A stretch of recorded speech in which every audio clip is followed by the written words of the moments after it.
Franchise study में आपका स्वागत है। हम स्टार्ट किए एनसीईआरटी नोट्स भारतीय साइंस क्लास 6 से 12 तक बुक का बेस पे है। ये book UPSC, state PCS, super TET, Bihar शिक्षक, बीपीएससी सभी एग्जामों के लिए अत्यंत ही महत्वपूर्ण है।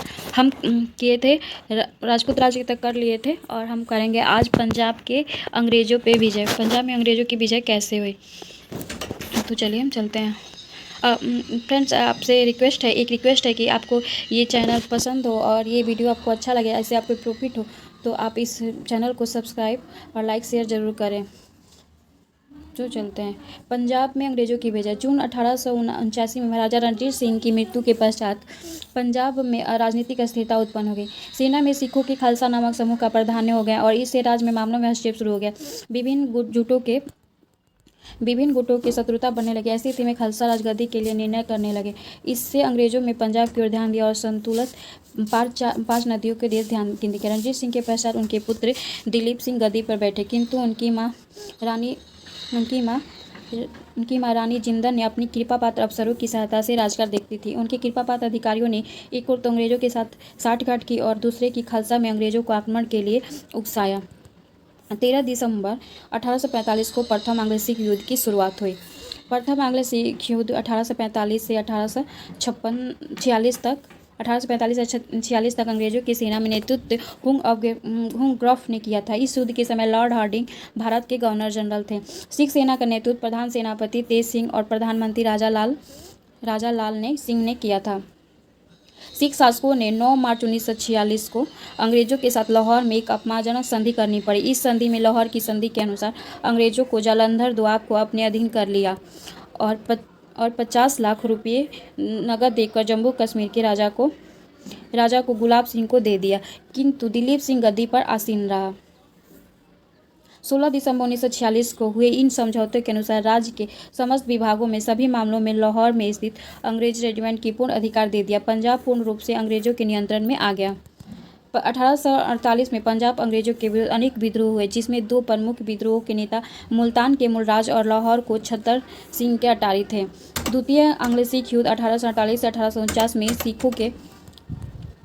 सिखों के पराजय के बाद मार्च 1849 में पंजाब ब्रिटिश भारत पर विलय कर दिया गया। पंजाब को विलय के समस्त भारत गवर्नर जनरल लाल डलहौजी था। 18वीं सदी के लोगों की सामाजिक आर्थिक व्यवस्था। 18वीं शताब्दी के भारतीय समाज, अर्थव्यवस्था तथा संस्कृति अनेक महत्वपूर्ण प्रभाव दृष्टिगत होते रहे। मुगलकालीन विरासत के साथ यूरोपीय कंपनियों का आगमन से परिदृश्य तीव्रता के साथ परिवर्तित हुई। इन परिवर्तनों का विवरण निम्न है। आर्थिक स्थिति। राज्य की बढ़ती हुई राजस्व मांगे, अधिकारों और अत्याचार, सामंतों, लगानों के ठेकेदारों और जमींदारों की धन लालसा, प्रतिबंधी सेनाओं को आक्रमण और पराक्रम ने लोगों को जीवन के अत्यंत कठिन बना दिया। 18वीं सदी के स्तंभों में सामाजिक आर्थिक व्यवस्था के निम्न शीर्षक द्वारा समझाया जा सकता है। कृषि। 18वीं सदी के दौरान भारतीय कृषि तकनीकी रूप से पिछड़ी हुई थी तथा किसानों की स्थिति अत्यंत दयनीय थी। तथापि कृषि उत्पादन पर ही से समाज निर्भर था। तथापि राज्य, जमींदार, जागीर तथा लगान के ठेकेदारों ने उसे अधिकतम धन उगाने की कोशिश की। भारतीय गांव स्वावलंबी थे, संचार के साधन पिछड़े हुए थे। इसके बावजूद देश में अंदर एशिया तथा यूरोप के देशों के साथ मुगलों के शासनकाल में व्यापक पैमाने पर व्यापार होता रहा। वाणिज्य और व्यापार। भारत फारस की खाड़ी के क्षेत्रों में मोती, कच्चा रेशम, ऊन, खजूर, मेवे और गुलाब जल का आयात करता था। अरब से कहवा और सोना, दवाइयाँ तथा चीन से शहद,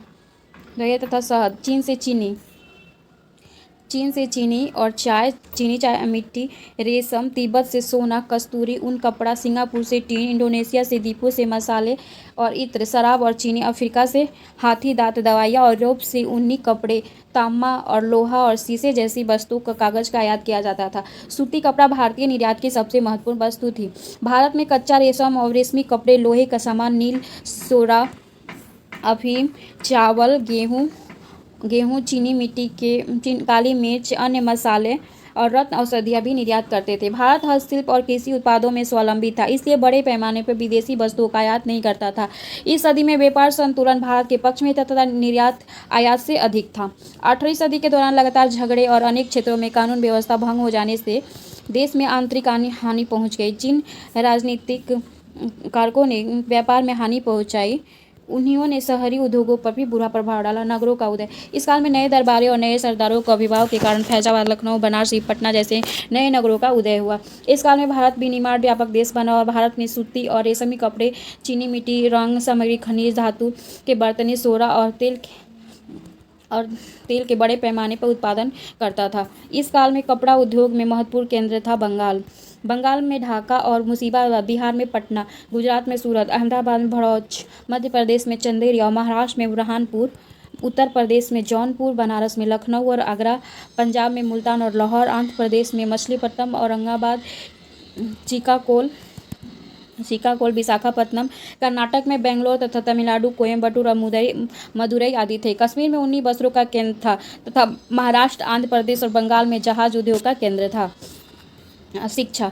18वीं शताब्दी में भारत शिक्षा का पूर्ण रूप से उपेक्षा नहीं की गई, जबकि शिक्षा त्रुटिपूर्ण थी। शिक्षा परंपरागत नहीं बनी हुई थी और पश्चिम दुनिया में दूत परिवर्तनीय इसका कोई संबंध नहीं था। उस शिक्षा के सभी केंद्रों में धन नवाब, राजा और धनी जमींदार देते थे। हिंदुओं में उस शिक्षा संस्कृत के माध्यम से होता था। तत्कालीन फारसी राजकीय भाषा होने के कारण शिक्षा हिंदुओं और मुसलमानों के समान रूप से लोकप्रिय थी। प्राथमिक शिक्षा अधिक व्यापक थी। हिंदुओं में प्राथमिक शिक्षा शहर और गांव के पाठशालों के माध्यम से तथा मुसलमान में मस्जिदों स्थित मकतबों और मौलवियों द्वारा की जाती थी। प्राथमिक शिक्षा मुख्यतः ब्राह्मणों और राजपूतों, वैश्यों जैसी उच्च जातियों में प्रचलित थी। इस काल में औसत साक्षरता बेटी काल की अपेक्षा कम नहीं थी। इस काल में लड़कियों के लिए सहज सुलभ नहीं थी, अतः उच्च जातिया की कुछ महिलाएं शिक्षित थी, जो कि अपवाद स्वरूप ही था। सामाजिक संरचना। 18वीं सदी के दौरान विकसित संस्कृति एकता में अतिरिक्त देश में संस्कृति और सामाजिक ढांचे समान नहीं थे। इस काल में लोग धर्म, क्षेत्र, कबीले, भाषा और जाति के आधार पर विभाजित थे। उच्च वर्गों को सामाजिक और सांस्कृतिक जीवन अनेक दृष्टियों से निम्न जातियों में भिन्न था। 18वीं शताब्दी की सामाजिक संरचना को निम्न शीर्षकों द्वारा समझाया जा सकता है। जातिवाद। जाति हिंदुओं के सामाजिक जीवन से मुख्य विशेषताओं से थे। हिंदू 4 वर्णों में अतिरिक्त अनेक जातियों में बटे हुए थे। इस काल में जाति प्रथा ने लोगों का कठोर विभाजन कर दिया और सामाजिक क्रम में उनके स्थान पर स्थायी रूप से निश्चित कर दिए गए थे। ब्राह्मणों के नेतृत्व में उच्च जातियां सामाजिक प्रतिष्ठा और विशेष अधिकारों पर अपना एकाधिकार बनाए हुए थी। इस काल में अंतरजातीय विवाहों पर प्रतिबंध था। इस काल में समान जातियां ही पेशे के निर्धारक थी, परंतु इसके अपवाद भी मिलते थे। जैसे ब्राह्मण व्यापार में भी संलग्न थे, सरकारी सेवाओं में भी तथा कुछ पास के जमींदार भी थे। वाणिज्यिक समुदाय पे इन वर्णों में आर्थिक गतिविधियों में भाग लेकर संपन्नता प्राप्त की थी। जाति परिषदें, पंचायतें और जाति के प्रधान जुर्माना, प्रायश्चितों और जाति के निष्कासन के द्वारा जाति के नियमों पर सख्ती से लागू करते थे। 18वीं सदी में भारत में जाति का एक बड़ी विभाजक शक्ति और विघटन का एक बड़ा तत्व था। उसने प्राय एक ही गांव के क्षेत्र में रहने वाले हिंदुओं को अनेक छोटे छोटे समूहों में बांट दिया था। मुसलमान में भी जाति, नस्ल, कबीले और दर्जे की दृष्टि से विभिन्न वर्गों में विभाजित थे। ईरानी, अफगानी, तुरानी, हिंदुस्तानी, मुसलमान, सामंत और अधिकारी एक दूसरे से पृथक रहते थे। महिलाओं की स्थिति हम कल पढ़ेंगे। आपको ये वीडियो पसंद आए हो तो लाइक, सब्सक्राइब और शेयर जरूर करें। Thank you.